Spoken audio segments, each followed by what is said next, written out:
আচ্ছা, কারেন্ট পড়তে পড়তে কারেন্টই চলে গেছিল, যাই হোক।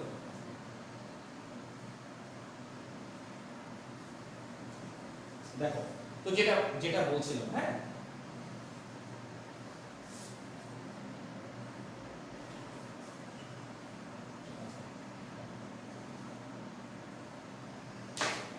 দেখো, খেয়াল করে দেখো যেটা আমি আসলে বলছিলাম। তো ধরো এই একটা রাস্তা, 1 নম্বর রাস্তা, এই একটা রাস্তা, 2 নম্বর রাস্তা, ঠিক না? বলো। তো এখন খেয়াল করে দেখো,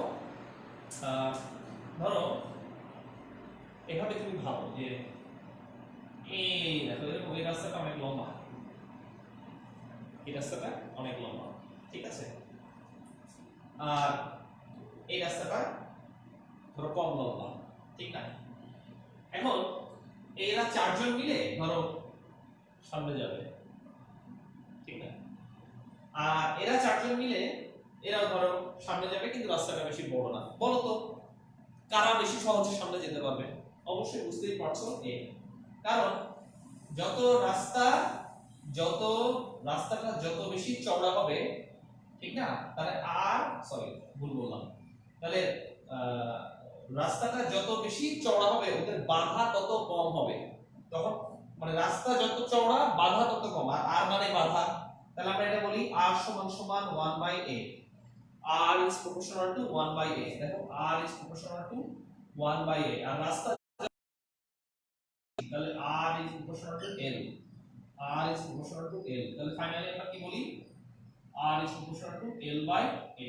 তাহলে r সমান সমান rho l by a, তাহলে rho সমান সমান কি r a by l, ঠিক না? rho আবার কি বলো, খুব সহজ, ঠিক না? আপেক্ষিক রোধ, আপেক্ষিক রোধ অর্থাৎ সোজা কথা যে নির্দিষ্ট তাপমাত্রায় একক একক দৈর্ঘ্যের এবং একক কি বলা যেতে পারে, একক ক্ষেত্রফলের, প্রস্থচ্ছেদ বিশিষ্ট ক্ষেত্রফলের কোন তারের যে উপাদানের যে রোধ সেটাই আসলে আপেক্ষিক রোধ। ক্লিয়ার? এই এক বিপদে পড়ছি, আবার লেখা বা দেখা যায় না, চারদিকে নিত্য নতুন সমস্যা হচ্ছে।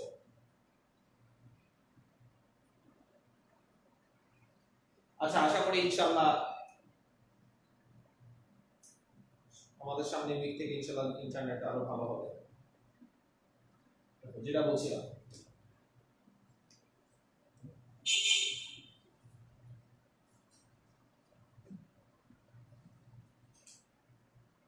তো সহজ জিনিস।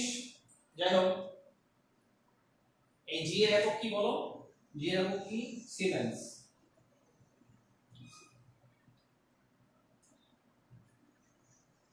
ঠিক আছে? এস,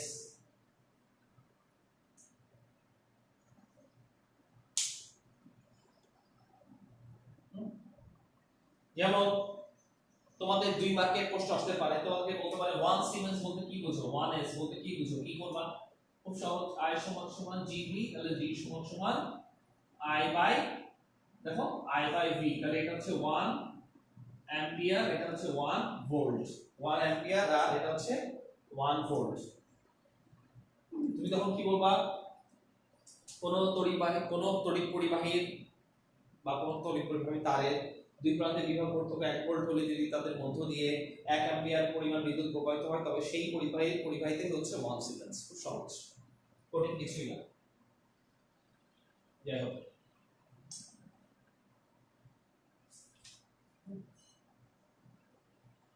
আচ্ছা, আর এটা তো জানোই, এটার একক কি বলো, ohm, metre square by metre, তাহলে এটা সমান কত, ohm metre, ohm metre. Clear? যেমন অনেক সময় একটা ট্রিকি প্রশ্ন আসে, এই প্রশ্ন 90% ছেলে মেয়ে ভুল করে। এটা কি? এই দেখো, এইভাবে বলা থাকে যে ধরো এই একটা তার, বুঝছো, এই একটা তার, খেয়াল করো, এই আর একটা তার, আর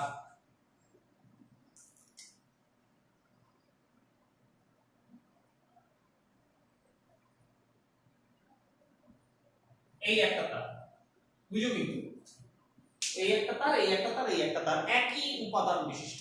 কথার কথা, বলো তো কার রোধ বেশি সব থেকে? এর রোধ বেশি না এর রোধ বেশি না এর রোধ? বলতে পারবা? দেখো আহ মানে এটা কিন্তু দেখে স্পষ্ট বোঝা যায় যেটা যত কম চওড়া, যেটা যত কম মোটা, যেটা বেশি মোটা তার রোধ তত কম, তার এটা বেশি, তার মানে এটা বোঝা যায় এটা রোধ সবথেকে কম, ঠিক না? আর সব থেকে রোধ বেশি হচ্ছে এইটা, আর মিডিয়াম হচ্ছে এটা। কিন্তু আমি যদি প্রশ্ন করি কোনটার আপেক্ষিক রোধ সবথেকে বেশি, তখন ছেলেমেয়েরা জাকায়। মজার ব্যাপার হচ্ছে আপেক্ষিক রোধ কিন্তু তিনটারই সমান, কারণ আপেক্ষিক রোধ হচ্ছে উপাদানের একটা বৈশিষ্ট্য, আপেক্ষিক রোধ কখনো চেঞ্জ হয় না। কারণ আপেক্ষিক রোধের একটা ডেফিনেশন আছে, সেটা কি? নির্দিষ্ট তাপমাত্রায় একক প্রস্থচ্ছেদের ক্ষেত্রফল বিশিষ্ট এবং একক দৈর্ঘ্যে কোন তারের উপাদানের যে রোধ, সেটা আসলে আপেক্ষিক রোধ। তো এটা এই ট্রিকি বিষয়গুলো কিন্তু মাথায় রাখবা, হ্যাঁ?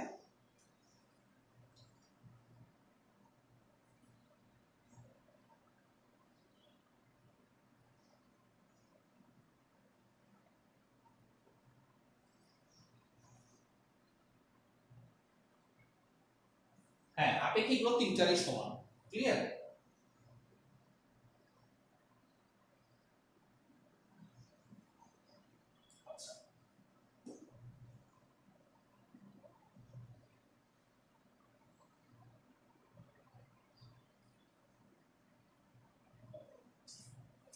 আশা করি ব্যাপারগুলো বুঝতে পেরেছো, হ্যাঁ? কঠিন কিছুই না, সহজ।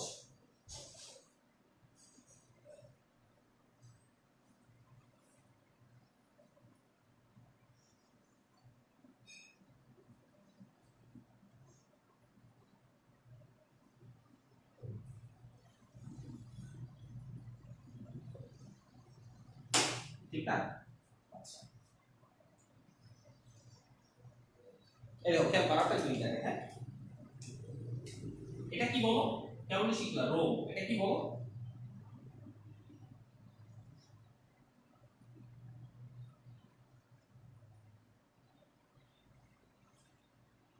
আপেক্ষিক রোধ, তাই না?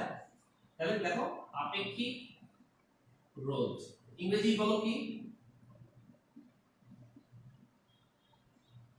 রেজিস্টিভিটি, রেজিস্টিভিটি, ঠিক না? আচ্ছা খেয়াল করো, জি, জি মানে কি ছিল? কন্ডাক্টেন্স। দেখো এটা মানে কি? কন্ডাক্টেন্স। আর মানে কি ছিল? রেজিস্ট্যান্স,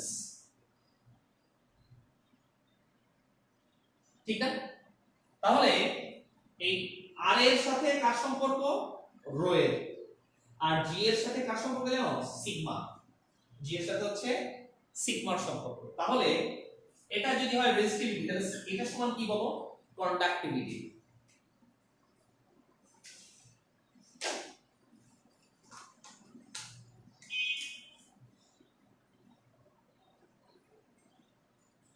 ঠিক আছে? সহজ, কঠিন কিছু না। আর আমরা এইভাবে লিখি, এটা সমান হচ্ছে 1 বাই সিগমা, এটা সমান 1 বাই সিগমা। যেটি ভাবে আমরা জি সমান সমান 1 বাই আর, জি সমান সমান 1 বাই আর, তাহলে এটা হচ্ছে 1 বাই সিগমা, ঠিক না? তাহলে এটা কত?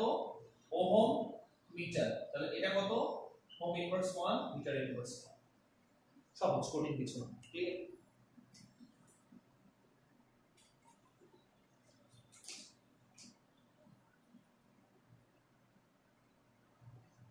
আচ্ছা, যেমন ধরো তোমাদের 2 মার্কের প্রশ্নগুলো আসবে এভাবে যে কথার কথা, তামার আপেক্ষিক রোধ 0 ডিগ্রি সেন্টিগ্রেড তাপমাত্রায় তামার আপেক্ষিক রোধ ধরো 1.5 into 10 to the power -8 ohm metre, ঠিক না? আমি যদি বলি এর মানে কি, বলতে পারবা এর মানে কি? খুব সহজ।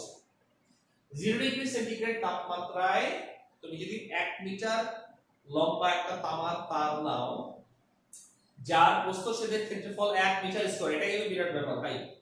1 মিটার স্কয়ার প্রস্থচ্ছেদ ক্ষেত্রফল মানে অনেক বড়, মানে বিরাট, এত মোটা, এই যে বিরাট মোটা তার। তাহলে তার রোধ হচ্ছে তোমার 1.5 into 10 to the power -8 ohm, ঠিক আছে? আচ্ছা, আর আমি যদি তোমাদেরকে ঠিক একই ভাবে প্রশ্ন করি যে আসলে কন্ডাক্টিভিটির ব্যাপারটা, ঠিক না? এই কন্ডাক্টিভিটির ডেফিনিশন তোমরা কিভাবে দিবা? এই দেখো দেখো এখানে আরেকভাবে দেয়া আছে, যেমন ধরো একটু আগে তোমরা বললা r equals to rho l by a, তাহলে রো সমান সমান ra বাই l, ঠিক না? আর সিগমা কত জানো? সিগমা হচ্ছে দেখো l by ra, l by ra। তো সিগমার ডেফিনিশন আমাদের এভাবেও দেওয়া হয়, দেখো সিগমা হচ্ছে 1 বাই r কি 1 বাই r কিন্তু g, তাহলে g l by a। g কি সিমেন্স, g হচ্ছে সিমেন্স, l কি l বাই a কি মিটার ইনভার্স 1, তাহলে এটাও ঠিক আবার এটাও কিন্তু ঠিক, or ohm inverse 1 metre inverse 1, এটাও ঠিক, দুটোই কিন্তু ঠিক, ঠিক আছে? আচ্ছা,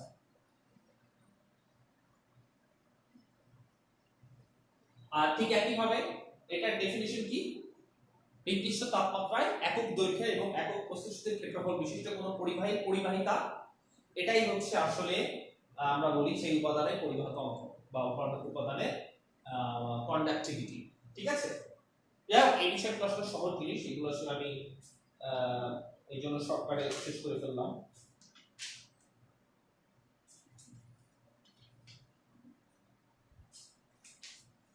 ঠিক আছে, তাহলে মুছে দিলাম।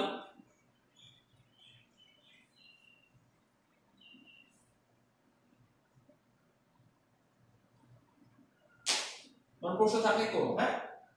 ঠিক আছে,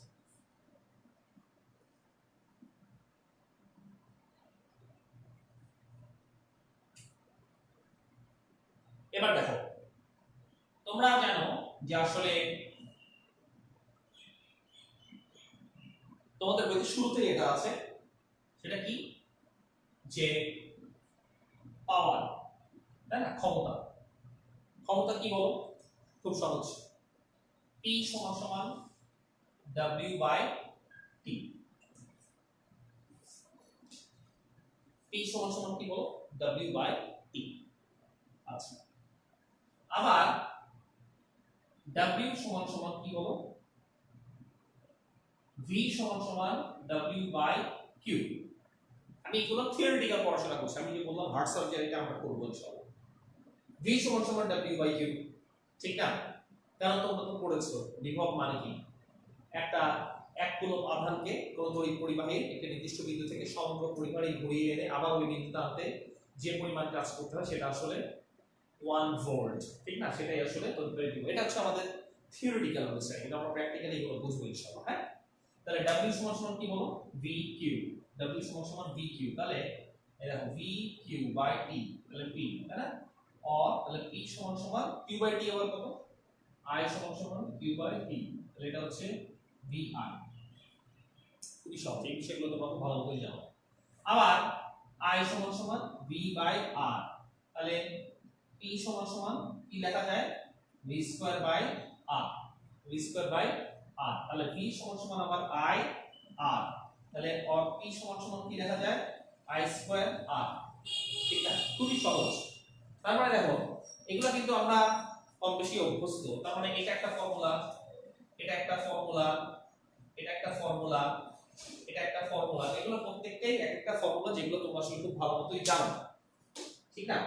আচ্ছা, এর সাথে আরো কি আছে? তাহলে দেখো টোটাল ওয়ার্ক ডান, তাহলে P সমান সমান W বাই T, অতএব W সমান সমান PT, তাহলে W সমান সমান আমরা লিখতে পারি I square R T, I square R T, ঠিক না? W এগুলো তোমরা অলরেডি করেছো। আচ্ছা, এই কথাগুলো আগে বলে দিচ্ছি। এবার এই W কে তুমি যদি আসলে H বলে প্রকাশ করো, তাহলে দেখো তোমাদের বইতে শুরুতে জুলের তাপীয় সূত্র নামে একটা সূত্র আবিষ্কার করে আসলে দেখে দিয়েছে। সেটা কি? H সমান সমান I স্কয়ার R T, কিছুই না। এই দেখো কি, H is proportional to I square, এটা এক নম্বর সূত্র। H is proportional to R, এটা দুই নম্বর সূত্র। আর H is proportional to P, এটা নাকি তিন নম্বর সূত্র। আসলে ব্যাপারটা কি? যখন তারের মধ্য দিয়ে বিদ্যুৎ প্রবাহিত হয় তখন সেই তারটা গরম হয়, সেখানে কি পরিমাণ হিট এনার্জি হবে, এটার ইকুয়েশন হচ্ছে এটা, আর কিছু না। নাও তুলে নাও, বইতে আছে এই জন্য বললাম। হ্যাঁ,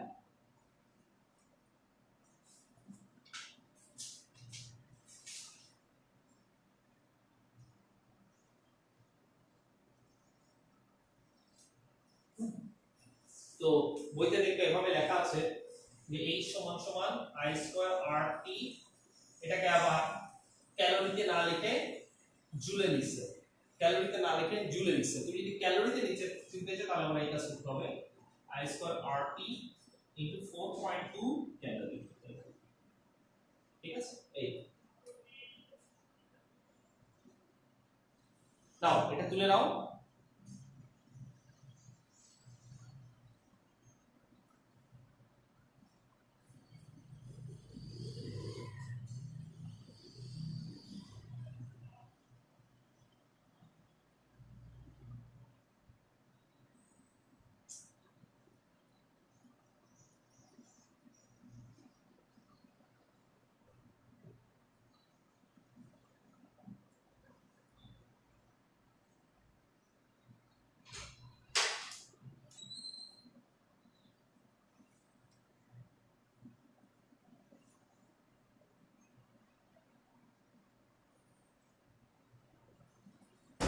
আশা করি তোলা হয়ে গিয়েছে। হ্যাঁ, ঠিক আছে, বুঝে দিলাম।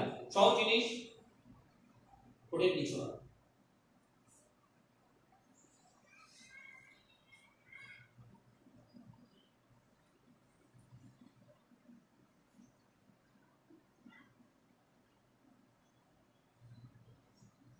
আচ্ছা, এইবার ঠিক না, এইবার হচ্ছে আমাদের, আমি তোমাদেরকে যে কথাটা বললাম, হ্যাঁ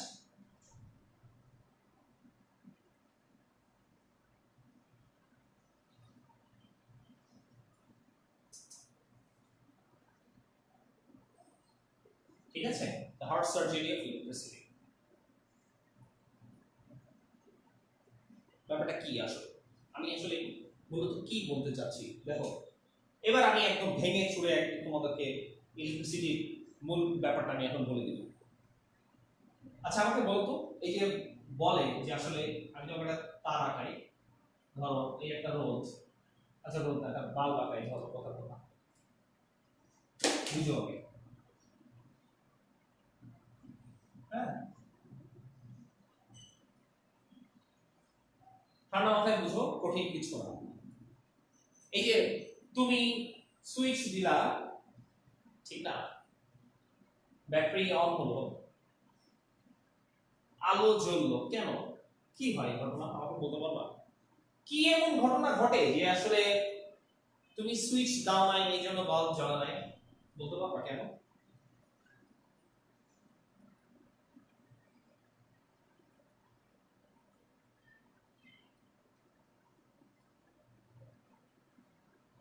কি হয়? আর আরেকটা প্রশ্ন করি, দেখো বিদ্যুৎ, বিদ্যুৎ কি, বিদ্যুৎ কি বলো? বিদ্যুৎ হচ্ছে বলো ইলেকট্রনের প্রবাহ, ইলেকট্রনের প্রবাহ, ঠিক না? ভালো করে বুঝো, বিদ্যুৎ কি, ইলেকট্রনের প্রবাহ। আগে বুঝো তারপর তোলো, ফাইনালি আমি তোলার জন্য সময় দিব ইনশাআল্লাহ। ঠিক আছে, বিদ্যুৎ যদি ইলেকট্রনের প্রবাহ, আমাকে এখন একটা কথা বলো, electron, what is electron? Electron তো এটা তো কনফাইন্ড থাকে, এটা হচ্ছে নিউক্লিয়াস, এই একটা ইলেকট্রন, একটা ইলেকট্রন, 1 2 3 4 5 6 7 8, আরেকটা ইলেকট্রন, ঠিক না? তারপর এই একটা ইলেকট্রন, এই একটা ইলেকট্রন, এভাবে তো চলতে থাকে। এই ইলেকট্রনগুলো তো আবদ্ধ, এরা আবার চলমান প্রবাহ হয় কিভাবে বলো? বলতে পারবা কেন? কারণ এই দেখো,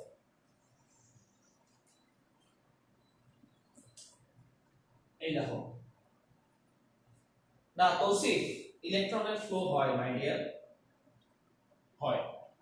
এই দেখো, এই ইলেকট্রনটা বাইরে বের হয়ে আসে, একে আমরা কি বলি জানো? মুক্ত ইলেকট্রন, মুক্ত ইলেকট্রন। এই ইলেকট্রনটা বাইরে বের হয়ে আসে, এটার নাম কি বলো? মুক্ত electron, free electron, free electron. বুঝছো? ঠান্ডা মাথায় বুঝছো। এই ইলেকট্রন গুলো এই সারা তারে ঘোরাফেরা করে। এই ইলেকট্রনের প্রবাহ আসলে এই জন্য আমরা এখানে সবসময় লিখতে হয় মুক্ত ইলেকট্রনের প্রবাহ। এখন যখন সুইচ বন্ধ থাকে তাহলে কি ইলেকট্রন প্রবাহ হয় না? হয়, অবশ্যই হয়। এই দেখো ইলেকট্রনরা তখন কি রকম প্রবাহ করে জানো? এই একজন দৌড় মারে এভাবে করতে করতে এদিক, একজন দৌড় মারে এভাবে করতে করতে এদিক, একজন দৌড় মারে এদিক, একজন দৌড় মারে এদিক, একজন দৌড় মারে এদিক, একজন এদিক, একজন এদিক, একজন এদিক, একজন এদিক, ইচ্ছা মতো যে যার মতো করে দৌড়াদৌড়ি করে প্রবাহ।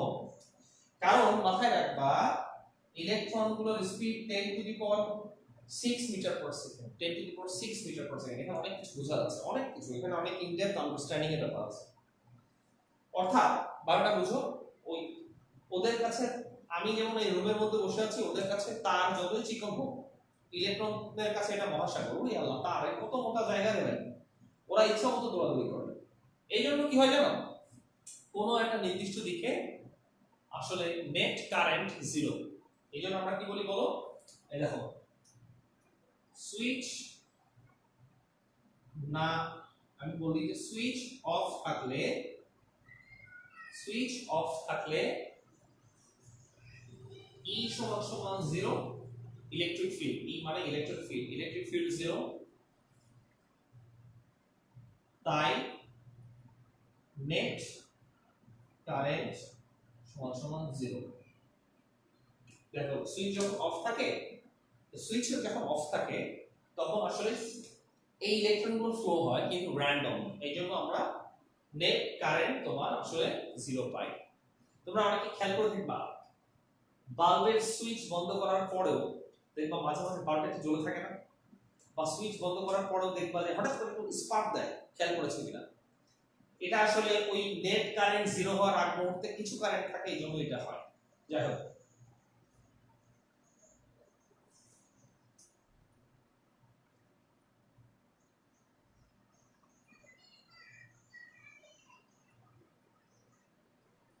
হ্যাঁ তৌসিফ, আমি ইনশাআল্লাহ আজকে কালকে মিলে জিনিসটা আলোচনা করব, তো তুমি আশা করি পুরো আলোচনা করার উত্তরটা পেয়ে যাবে। হ্যাঁ আচ্ছা, যেটা বলছিলাম, এখন প্রশ্ন হচ্ছে তাহলে একটু খেয়াল করো, তুমি যখন আসলে এই সুইচটা দাও, ঠিক না, সুইচটা দেওয়া মানে কি জানো? আসলে এতক্ষণ এটা তারটা এখানে বিচ্ছেদ করেছিল, আসলে এখন তুমি সুইচটা দিলা। সুইচটা দেওয়ার আরেকটা অর্থ হচ্ছে ইলেকট্রিক ফিল্ড তৈরি হয়ে যায়, ইলেকট্রিক ফিল্ড তৈরি হয়। ইলেকট্রিক ফিল্ডটা কে দেয়? এই যে বাইরের যে ইলেকট্রিসিটি লাইনটা আছে সে এই ইলেকট্রিসিটি লাইনটা দেয়, অথবা এখানে কানেক্ট করার মানে হচ্ছে একটা ইলেকট্রিক ফিল্ড জেনারেট হয়। ইলেকট্রিক ফিল্ড জেনারেট করে কে? ইলেকট্রিক ফিল্ড জেনারেট করে আমাদের ব্যাটারি, আমাদের ব্যাটারি। আমি আস্তে আস্তে বলি, যখনই তুমি এই সুইচটা দিলা, খেয়াল করে দেখো এখানে একটা বাল্ব জ্বলছে, ঠিক না? আমি যখন বাল্ব দিয়ে আমি আগে বুঝাই, আমি যখন সুইচটা অফ করলাম, কেন এবার কেন বাল্ব জ্বলবে না? সুইচ অফ করলে কেন বাল্ব জ্বলবে না? সহজ হিসাব, সুইচ অফ করা মানে হচ্ছে কোনো ইলেকট্রিক ফিল্ড নাই। ইলেকট্রিক ফিল্ড না মানে থাকা মানে কি? ইলেকট্রনরা জানেই না কোন দিকে দৌড়াতে হবে, র্যান্ডমলি দৌড়ায়, এই জন্য কোনো নির্দিষ্ট দিকে কোনো কারেন্ট নাই। সুইচ যেই তুমি অন করলা, এটার মানে কি জানো? সমগ্র তারে একটা ইলেকট্রিক ফিল্ড তৈরি হয়ে গেল। এবার ইলেকট্রিক ফিল্ড তৈরি হওয়া যায় মানে কি বলো? ইলেকট্রিক ফিল্ড গুলো সাথে সাথে সমস্ত ইলেকট্রনকে নির্দেশনা দেয়, এই তোরা সবাই এবার একটা নির্দিষ্ট দিকে যাও। এবার সমস্ত ইলেকট্রন আগে এরকম র্যান্ডমলি যেত, এখন এভাবে যায়। এই দেখো এখন হচ্ছে ওরা সবাই হচ্ছে ঠিক এই প্রচন্ড স্পিডে মুভ করে, তো ইলেকট্রনগুলো কিন্তু প্রচন্ড স্পিডে মুভ করে। দেখো এইভাবে এইভাবে এইভাবে সামনের দিকে যায়, অর্থাৎ এইভাবে প্রচন্ড স্পিডে মুভ করে। এখান থেকে এইটুকু মুভ করতে করতেই ও শত শত কিলোমিটার পার দিয়ে ফেলে, এত স্পিডে মুভ করে। 10 to the power 6 metre per second, এক সেকেন্ডে সে এত মুভ করে, কিন্তু কোন নির্দিষ্ট দিকে তার সরণ হয় কম। আমি আসলে পয়েন্টটা বুঝতে পেরেছি। এই দেখো খেয়াল করো, ইলেকট্রন এই দেখো এইভাবে মুভ করে, ঠিক আছে, এইভাবে মুভ করে, তো অনেক পথ পাড়ি দিয়ে ফেলছে না 10 to the power 6 metre per second বেগে, কিন্তু নির্দিষ্ট দিকে সরণ কত? এই দেখো নির্দিষ্ট দিকে সরণ কিন্তু কম, ঠিক আছে। এই সরণ ডিভাইডেড বাই সময়, এটা কি জানো? ত্বরণ বেগ। এই দেখো এটার নাম ত্বরণ বেগ, এটার নাম ইলেকট্রনের ত্বরণ বেগ। আর এই স্পিডটা কি জানো? এটা হচ্ছে ইলেকট্রনের স্পিড। সমান সমান 10 to the power 6 metre per second. আর তারণ বেগ তোমরা বই খুলে দেখো, তারণ বেগ কিন্তু খুবই কম, 10 to the power -5 metre per second. 10 to the power -5 metre per second. কেন? এটা অনেক অ্যাডভান্স লেভেলে প্রশ্ন আসে, বিশেষ করে অনার্স বা মাস্টার্স লেভেলে। কিন্তু তোমাদেরকে জেনে রাখা ভালো যে তোমাদের অনেকে প্রশ্ন আসতে পারে যে ইলেকট্রনের speed 10 to the power 6 metre per second, কিন্তু তারণ বেগ এত কম কেন? উত্তর সহজ, কারণ স্পিড বলতে ইলেকট্রনের নিজস্ব দ্রুতি বোঝায়, নিজস্ব র্যান্ডমলি যে সেটা মুভ করে। আর কোন একটা নির্দিষ্ট দিকে ইলেকট্রনের যে সরণ হয়, সেই সরণ ডিভাইড বাই সময় হচ্ছে এটা তারণ বেগ। তার মানে ইলেকট্রন প্রচন্ড ভাবে এরকম সাই সাই সাই সাই করে মুভ করতে করতে এদিকে যায়, এই জন্য তারণ বেগটা অনেক কম। আশা করি ব্যাপারটা বুঝতে পেরেছো।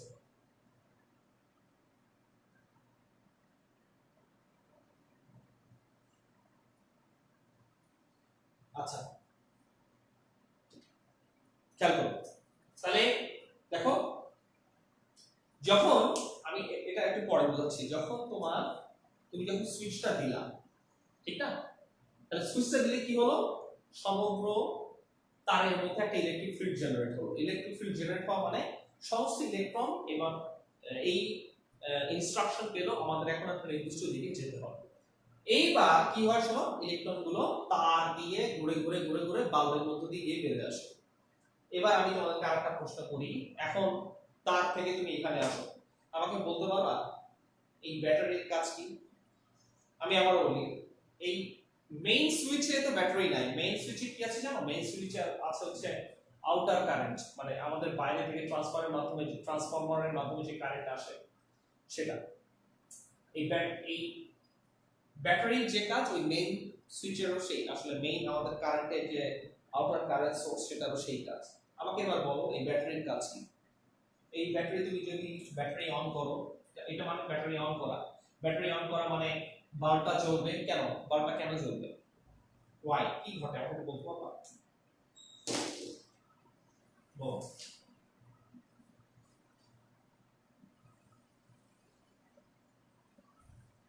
আমার প্রথম প্রশ্ন, বাল্ব জ্বলে কেন? আমার দ্বিতীয় প্রশ্ন, ব্যাটারির কাজ কি? ব্যাটারির কাজ কি? আমার তৃতীয় প্রশ্ন,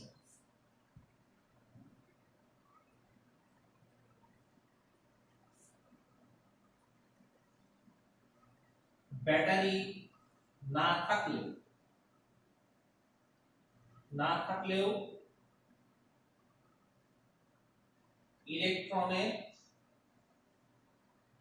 প্রবাহ হতো, কিন্তু বাল্ব জ্বলতো না কেন?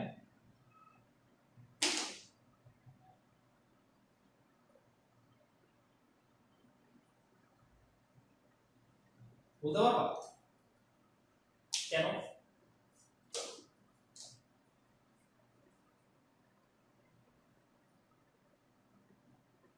আচ্ছা দেখো, তোমরা এখানে নিজেরাই বুঝতে পারবা, এখানে তোমরা কিন্তু আমরা কিন্তু এতদিন ধরে শিখেছি, হ্যাঁ, কিন্তু দেখো তোমাদের এক একজনের উত্তর এক এক রকম হচ্ছে। যেমন ফারহান তুমি বলেছো স্যার ব্যাটারির কাজ হচ্ছে ইলেকট্রন প্রোডিউস করা। শামিক তুমি বলেছো ব্যাটারি থেকে ইলেকট্রন আসে, মানে দুজনের একই উত্তর। দিয়া তুমি বলেছো বিভব পার্থক্য বজায় রাখা। আচ্ছা তারপর স্বামী আরেকটা কথা বলছো, শর্ট সার্কিট হয় না তো ফিউজের কারণে মেবি। আচ্ছা ও আচ্ছা, আর ফারহান বলছো ব্যাটারি থেকে ইলেকট্রন বেরিয়ে আসে। মজার ব্যাপার কি জানো, এটা মাথায় রাখো, ব্যাটারি কখনোই ইলেকট্রন তৈরি করে না।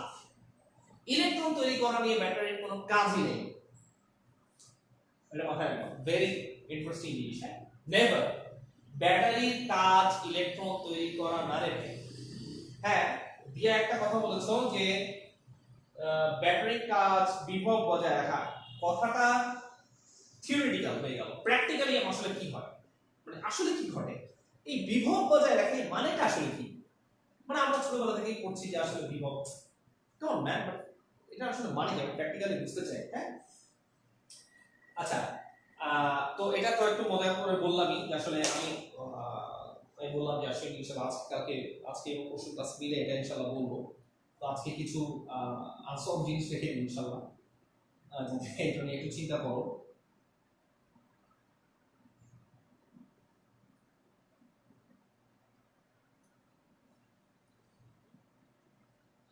ব্যাটারি না থাকলেও ইলেকট্রনের প্রবাহ হতো কিন্তু বাল্ব জ্বলতো না, কেন? উত্তরটা আমি অলরেডি দিয়ে দিয়েছি। হ্যাঁ, কারণ ব্যাটারি না থাকা মানে, খেয়াল করো, ব্যাটারি না থাকা মানে হচ্ছে কোনো ইলেকট্রিক ফিল্ড নাই, এই সার্কিটে কোনো ইলেকট্রিক ফিল্ড নাই। এই কারণে এই সার্কিটে ইচ্ছা মতো ইলেকট্রনরা ঘুরে বেড়াতো, এই জন্য নেট কারেন্টটা জিরো হতো, এই কারণে বাল্বটা জ্বলতো না। হ্যাঁ, অর্থাৎ 3 নাম্বার উত্তর আমি প্রায় দিয়ে দিয়েছি।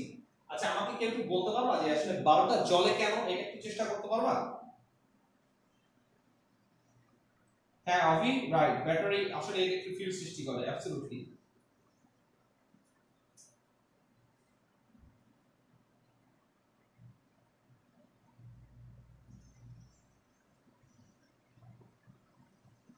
আচ্ছা,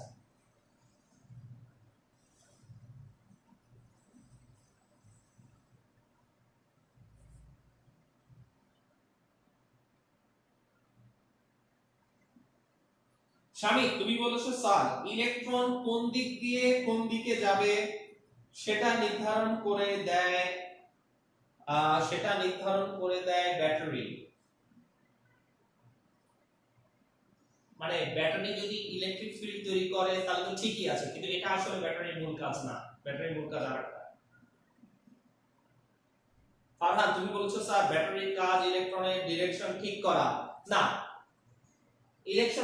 ব্যাটারি যখন ইলেকট্রিক ফিল্ড জেনারেট হয় ওর ইলেকট্রন ডিরেকশন এমনি ঠিক হয়ে যায়, পজিটিভ থেকে নেগেটিভ। আসলে ব্যাপারটা আসলে খুব ইন্টারেস্টিং। হ্যাঁ, কিন্তু দেখো মানে আমি এই প্রশ্নগুলো কেন করলাম, প্রশ্নগুলো এই কারণেই করলাম যে আসলে আমি আগেই বলেছি যে এটা আসলে হার্ট সার্চিং অফ ইলেকট্রিসিটি। হ্যাঁ, মানে আমরা একেবারে ইলেকট্রিসিটি হার্টের মধ্যে এখন প্রবেশ করবো। আমরা জানতে চাই বাল্বটা কেন জ্বলে, আমরা জানতে চাই যখন সুইচটা অফ থাকে আসলে কি ঘটে না ঘটে। আমরা এতদিন কি জানতাম? আমরা এতদিন জানতাম ইলেকট্রনের প্রবাহ হচ্ছে বিদ্যুৎ প্রবাহ। আমাদের এতদিন আইডিয়া ছিল যে আচ্ছা যখন হচ্ছে মানে সুইচ বন্ধ তখন আসলে মানে ব্যাটারিও বন্ধ, ইলেকট্রনও নাই, এই বাল্বও নাই। আচ্ছা, যাই হোক, তো ইনশাআল্লাহ আজকে জিনিসটা এই পর্যন্তই থাক। হ্যাঁ, তো আমি একটু সময় চেয়ে নিচ্ছি তোমাদের কাছ থেকে। তো ইনশাআল্লাহ আমরা পরশু দিনের ক্লাসের শুরুতেই আমি ফার্স্ট যে অংশটা সেখানে ইনশাআল্লাহ আমাদের এই আনসলভ জিনিসগুলো আমি ইনশাআল্লাহ আরো সলভ করবো। আমি আরেকটা ইন্টারেস্টিং প্রশ্ন করি, এটাও তোমাদের চিন্তার জন্য আমি রাখলাম। দেখবা এই তোমাদের বইতে এই ফর্মুলাটা আছে, এই দেখো I সমান সমান, এই দেখো এই ফর্মুলাটা আছে I equals to V A N Q, ঠিক না? মজার ব্যাপার কি জানো, ভি তে চেক করে দেখবা, এ কি জানো? এরিয়া, এন কি একক আয়তনে ইলেকট্রনের সংখ্যা, কিউ কি একটা ইলেকট্রনের চার্জ, ভি কি এটাই হচ্ছে সবচেয়ে মজার ব্যাপার, ভিটা হচ্ছে তাড়ন বেগ। এই ভিটা কি জানো? ভিটা হচ্ছে তাড়ন বেগ। মজার ব্যাপার দেখো, এই তাড়ন বেগকে আমি কিন্তু অলরেডি এক্সপ্লেন করেছি। এটাও কিন্তু একটা খুব ইন্টারেস্টিং প্রশ্ন যে তাড়ন বেগ এত কম হয় কিভাবে, 10 to the power -5 metre per second. এবার একটা মিলিয়ন ডলার প্রশ্ন হচ্ছে 10 to the power -5 metre per second মানে বুঝো এটা কিন্তু অনেক ছোট রে ভাই। 10 টু দি পাওয়ার আমি যদি আরেকটু বেশি করে নিই 10 to the power -3 metre per second, ঠিক না? তার মানে কি একটা ইলেকট্রন বেচারা 1 মিলিমিটার পার হতেই ওর 1 সেকেন্ড লাগবে। মানে কি এখান থেকে এই পর্যন্ত যদি লম্বা তার হয় ও কুটুস কুটুস কুটুস কুটুস কুটুস করে পার হবে, ঠিক না? তো স্বাভাবিকভাবে বোঝা যায় যে ব্যাটারির মধ্য দিয়ে ইলেকট্রন গেলেই যদি বাল্ব জ্বলে, তাহলে প্রশ্ন হচ্ছে সুইচ দেওয়ার সাথে সাথে বাল্ব জ্বলে কিভাবে? কারণ এই ইলেকট্রন ওই বেচারা ওই বাল্বের কাছে পৌঁছতে গিয়েই তো জীবন শেষ, কিন্তু 1 ঘন্টা লাগার কথা, কিন্তু দেখো আমরা কিন্তু সাথে সাথে কারেন্ট গুলো পাই। তো যাই হোক ইনশাআল্লাহ, তো এই বিষয়গুলোর সার্বিক সমাধান ইনশাআল্লাহ আমরা নেক্সট ক্লাসে করব। ততক্ষণ পর্যন্ত নিজেরা একটু জাস্ট, আমি বলছি না একেবারে হেভি ব্রেইনস্টর্মিং করো, কিন্তু একটু যদি নিজেরা চিন্তা ভাবনা করো তাহলে আসলে বেটার হয়। তো পরশুদিন ইনশাআল্লাহ আমরা আসলে ফার্স্ট আমাদের যে অ্যাটলিস্ট 20 মিনিটস, হ্যাঁ ফার্স্ট আমাদের 20 মিনিটস টু আমরা এই জিনিসটা ফুলি এক্সপ্লেইন করব, দেখবা যে তারপর একেবারে ইলেকট্রিসিটি একেবারে ইনশাআল্লাহ তুমি একেবারে হার্টের ব্যাপার তুমি জেনে যাবে। তো ঠিক আছে মাই ডিয়ার অল, তাহলে আজকে আমাদের এই পর্যন্তই আমরা রাখি, ঠিক আছে ইনশাআল্লাহ। তাহলে আমাদের পরশুদিন আবার দেখা হবে ইনশাআল্লাহ আমাদের এই দুইটায়। আর আশা করি ঢাকা কলেজের মতো অন্যান্য কলেজে আমি যেটা জানি যে অন্যান্য জায়গায় পরীক্ষা মনে হয় না এইভাবে দিচ্ছে, তারপর ঢাকা কলেজের আসলে স্টুডেন্টদেরকে আমি বলেছি যে আসলে টেনশনের কিছু নাই, ইনশাআল্লাহ আসলে প্রশ্ন আসলে ইনশাআল্লাহ কঠিন হবে। আর আশা করা যায় ইনশাআল্লাহ ভালো করবো, জাস্ট একটু রিভিউ দাও, ঠিক আছে। আর দুটো দিন সম্ভবত আমাদের একটু ওভারল্যাপ হতে পারে, 28 তারিখ আর 31 তারিখ মনে হয় মোস্ট প্রবাবলি। তো তোমরা যদি সবাই কোনো অসুবিধা না থাকে ওই জাস্ট 28 তারিখ আর 31 তারিখের দিনটা একটু আমরা 4টা থেকে ক্লাস শুরু করতে পারি কিনা এটা আমরা পরে আলোচনা করতে পারবো, সমস্যা নাই। তো ঠিক আছে, টিল দেন আমরা পরশুদিন আবার দেখা হবে, তখন সবাই ভালো থেকো। আসসালামু আলাইকুম ওয়া রাহমাতুল্লাহি ওয়া বারাকাতুহু।